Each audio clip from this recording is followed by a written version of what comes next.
Nesse vídeo falaremos sobre a eleição na Argentina, um país que viu ao longo dos últimos 12 meses sua inflação oficial bater em quase 140%, sua taxa de juros chegar ao patamar de 133% para tentar conter essa inflação, sem sucesso, a desvalorização do peso contínua que fez com que o dólar blue, aquele dólar negociado nas ruas de maneira paralela, porque a Argentina tem controle de câmbio, chegasse a bater 1.000 pesos e uma dívida externa volumosa que dá sinais de contínuo crescimento. Diante de tudo isso que eu falei, o que era esperado nesse domingo é que o argentino usasse o seu voto para mudar. No entanto, o primeiro lugar deste primeiro turno, teremos um segundo na eleição, foi o candidato governista, o atual ministro da Economia, Sérgio Massa, desbancando Javier Milei, que era tido como favorito em algumas pesquisas. Agora os dois irão para o segundo turno. E aí ficam umas perguntas. Como é que o Sérgio Massa ele conseguiu, diante da crise econômica e sendo representante do governo, ficar em primeiro? O que esperar do segundo turno? E por que eu particularmente me interesso bastante por acompanhar a eleição argentina. É sobre isso que falaremos no vídeo de hoje.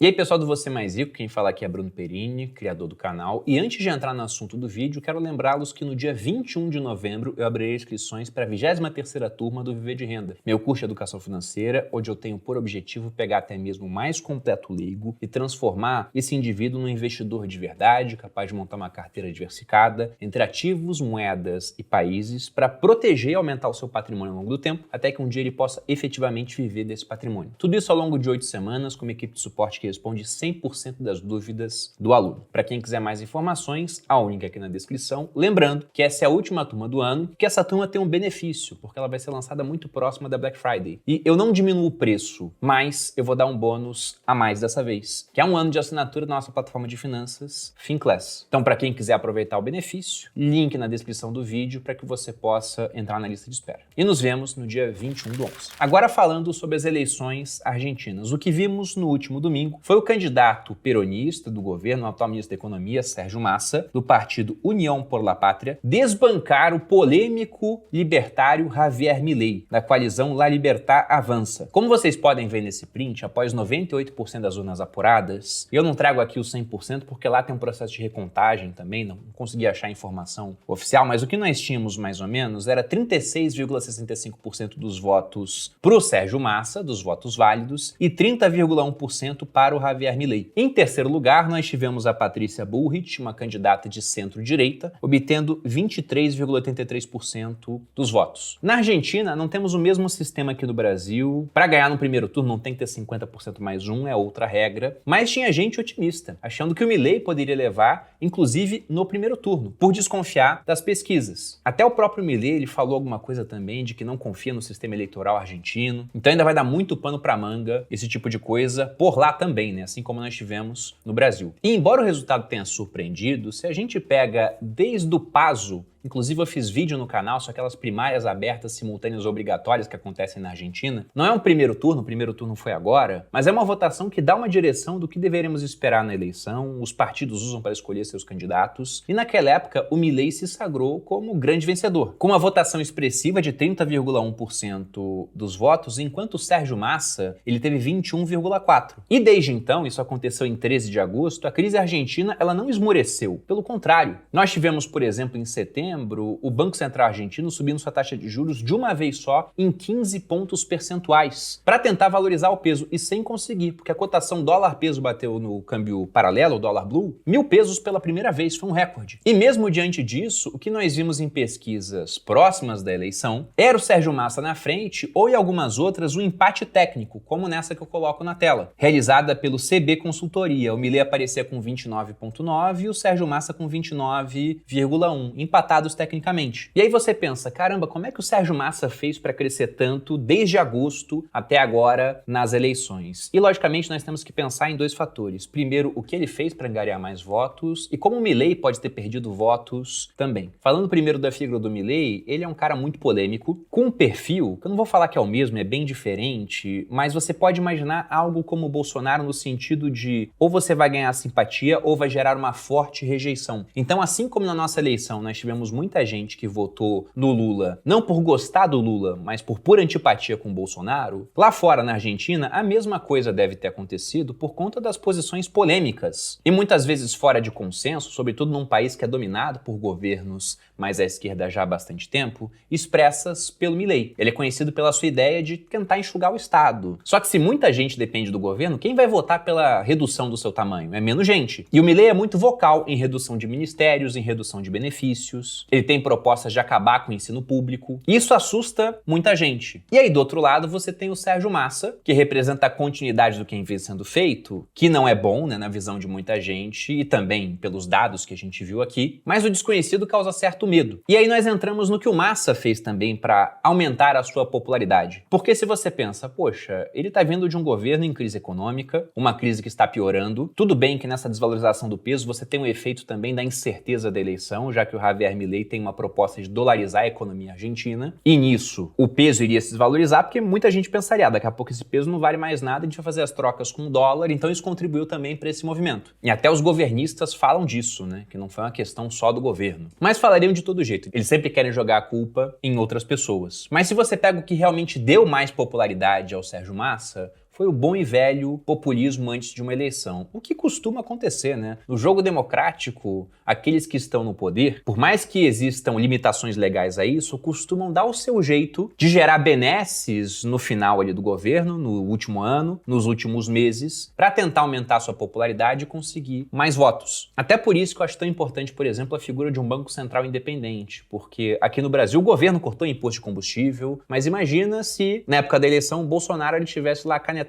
para decidir qual é a taxa de juros do Brasil. Com certeza a taxa de juros não estaria subindo durante a época da eleição, porque isso prejudica a economia, para tentar diminuir a inflação. Então o que o Sérgio Massa fez lá foi diminuir impostos, reduzindo e zerando o imposto de renda para muita gente, ele deu mais auxílios, criou novos pacotes, elevou os gastos do governo e em estimativas foram necessários cerca de 2 trilhões de pesos para financiar esses gastos. E, inclusive teve às vésperas da eleição um painel que mostrava o preço das passagens no metrô com a tarifa Massa, tarifa Javier Milei e tarifa Burrit, onde aparecia, como você pode ver na tela, a tarifa Massa subsidiada pelo governo em 56,23 pesos ou as tarifas sem subsídios para o Milei e para a Burrit, que eram de 1.100 pesos. Inclusive o governo depois esclareceu que isso não foi eles que fizeram, foram os sindicatos que compraram espaço, mas isso impactou as pessoas, mostrando, olha, se outro candidato ganhar, o metrô vai ficar mais caro, nós teremos menos benefícios, teremos menos pacotes, de modo que o Sérgio Massa ganhou popularidade, eu abri a torneira dos gastos públicos. Depois o que ele vai fazer, né? Se vai manter isso aí, se não vai, como é que ele vai gerenciar, isso é assunto para depois de uma eleição. Mas agora, com certeza, deu resultado. E até por isso que entre eleição e sai eleição, uma das coisas que costuma acontecer é o inevitável crescimento da máquina estatal. Porque veja que nós temos 2 candidatos lutando entre si agora no segundo turno. Um deles fala que quer um estado menor. O outro fala que não, ele quer manter as coisas que estão acontecendo e dando novos benefícios, dando coisas gratuitas. Quando perguntado como pagar por essas coisas gratuitas, a resposta é sempre a mesma. Vamos cobrar dos mais ricos. Inclusive, já há impostos para os mais ricos na Argentina, o que acabou gerando um grande êxodo para o Uruguai. Muita gente só atravessou o Rio da Prata e foi para outro país de cultura muito similar, de clima extremamente parecido, só está do outro lado do rio, de mesmo idioma, e que inclusive deu vantagens para quem fizesse essa migração, os argentinos endinheirados. E aí fica aquela disputa do cara que fala, não, você quer alguma coisa, vai ter que pagar por ela, e aqui eu te dou de graça e quem vai pagar por isso são pessoas que eu irei tributar, mas que não são você. Geralmente esse cara que promete o gratuito vai ter vantagem. E isso aconteceu já no primeiro turno. E no segundo, será que vai continuar acontecendo? Bom, não há como saber, porque tem que ver quem que a Patrícia Burrit, que é a terceira candidata mais votada, irá apoiar. Ela já atacou o governo, falou que não vai apoiar o Massa, mas também não manifestou, pelo menos até o momento que eu gravo esse vídeo, apoio ao Milei. E esse apoio pode mexer o ponteiro no final das contas, já que ela teve uma votação também muito expressiva. De modo que o que nós temos até agora, faltando menos de um mês para o segundo turno, ele vai ser em 19/11, é simplesmente uma situação imprevisível. Não dá para cravar que Massa ou Milei irão ganhar a eleição argentina, ainda mais o que irá mudar após a eleição, porque muita gente está muito otimista com o Milei, mas sempre que me perguntam, eu falo que eu sou cético sobre isso, porque primeiro, um presidente não muda nada sozinho, segundo, temos que ver como é que vai ser a composição do Congresso, e terceiro, que resolveu uma crise que já vem de muito tempo, que já até mudou a mentalidade dos argentinos, a maneira como funcionam as coisas. Não é um negócio do dia pra noite, não é um negócio tão simples. Então acho bem difícil, e torço para que eu esteja errado, para que as coisas lá mudem, né, e o país melhore, até porque uma Argentina mais rica, um dos grandes parceiros comerciais do Brasil, significa ter alguém que vai comprar mais da gente, muito provavelmente, porque aquela frase, né, sou pobre porque fulano é rico, na verdade ela devia ser sou pobre porque fulano é pobre. Porque se a Argentina fosse bem mais rica, ela compraria mais do Brasil, nós teríamos também mais dinheiro por conta disso. Então torço pela melhoria do país, mas sou meio cético. E por que eu acompanho a eleição argentina? Porque a Argentina, de certa maneira, ela antecipa aquilo que vai acontecer aqui no Brasil. Não só a Argentina, nos Estados Unidos vemos um pouco dessa tendência também. Porque veja, lá na Argentina você tinha o peronismo no poder, aí veio Macri. Aqui no Brasil nós tínhamos a esquerda com a Dilma, ela sofreu um impeachment, entrou o Temer num governo curto, tampão, de 2 anos, e tivemos a eleição depois da direita, com Bolsonaro. Então, na Argentina, a direita ganhou, ou uma centro-direita, né, que é o Macri, e aqui depois a direita ganhou com Bolsonaro. Lá sai Macri, entra Alberto Fernandes, volta a esquerda, volta o peronismo. Aqui, cerca de 3 anos depois, sai Bolsonaro, volta Lula. Enquanto isso, nos Estados Unidos, no meio desse caminho, né, 2 anos, as eleições lá acontecem no intervalo das nossas, saiu o Trump e entrou o Biden. Ou seja, sai republicano, volta democrata. E agora, o que nós veremos na Argentina? Será que a esquerda vai levar de novo? E aí depois, o que veremos nos Estados Unidos? Será que a esquerda leva os democratas? Será que vai ser os republicanos, né? Os democratas são mais à esquerda, republicanos mais à direita. Então, essas eleições que antecedem as nossas dão um sinal da tendência que nós estamos vendo dentro do espectro político. E aqui no Brasil, por exemplo, a gente tinha mapas mostrando que toda a América Latina estava tendo vitórias da esquerda. Então, não era imprevisível, né? Era um país dividido, a gente não sabia quem ia ganhar, mas uma vitória da esquerda não era surpreendente, porque tinha ganho em todo canto. Então, ver quem vai ganhar a eleição argentina é um indício daquilo que nós poderíamos ver aqui no Brasil. E o que nós podemos esperar nessa reta final agora é, se o Milei for esperto, é uma caminhada mais para o centro. Assim como o Sérgio Massa deve fazer a mesma coisa, porque ambos já conseguiram, o Sérgio Massa o voto do pessoal mais esquerda e o Milei o voto do pessoal mais à direita. Quem vai decidir a eleição era o pessoal que votou na Patrícia Bullrich, centro-direita, e os outros que estão indecisos, que são mais de centro, que não se identificam nem com a pauta libertária, nem com a pauta peronista. Eles querem simplesmente alguma coisa mais no meio termo. Até por isso que é tão difícil para um candidato de centro ele conseguir avançar para um segundo turno, porque ele vai sendo esmagado por esse pessoal das pontas, que já tem o voto das pontas e vai se direcionando cada vez mais para o centro do espectro político. E eu não vou fazer aposta nenhuma, porque na minha opinião não dá para saber quem vai ganhar, mas queria saber a sua opinião. E aí, quem vai levar a eleição argentina? Vai ser o Sérgio Massa, será a esquerda, o peronismo, ou vai ser o Milei, o candidato libertário e anarcocapitalista? Deixa aqui nos comentários quem você acha que leva. Da minha parte é isso, espero que tenham gostado de mais esse vídeo. Se você gostou, dê seu like, se inscreva aqui no Você Mais Rico, me acompanhe nas redes sociais, um grande abraço e até a próxima.